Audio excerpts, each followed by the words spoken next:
بسم الله الرحمن الرحيم وَإِذَا مَرِضْتُ فَهُوَ يَشْفِينِ۔ خارش و داد کا بالکل خاتمہ۔ دوستو، اگر آپ کے جسم پر خارش یا داد ہے تو آپ اس وظیفے کو کریں تو انشاءاللہ اس کا بالکل خاتمہ ہو جائے گا۔ اگر کسی کے جسم پر داد ہو تو اس کے لیے یہ عمل بہت مفید ہے۔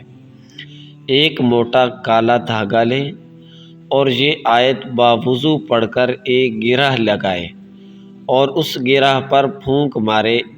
اسی طرح 3 بار پڑھے اور 3 گرہ لگائے اور گرہ پر دم کرتا جائے۔ پھر اس دھاگا کو داد کی جگہ باندھ لیں، انشاءاللہ داد کا خاتمہ ہو جائے گا۔ اور وہ آیت مبارکہ یہ ہے، اور وہ آیت مبارکہ 13واں پارہ سورہ ابراہیم اس کی آیت نمبر 26 ہے۔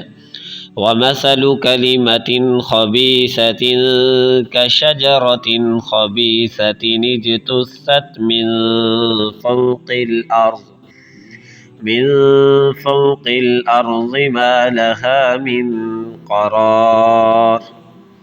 تو اس آیت مبارکہ کو پڑھ کر گرہ لگاتے جائیں تو انشاءاللہ العزیز خارش و داد کا بالکل خاتمہ ہو جائے گا۔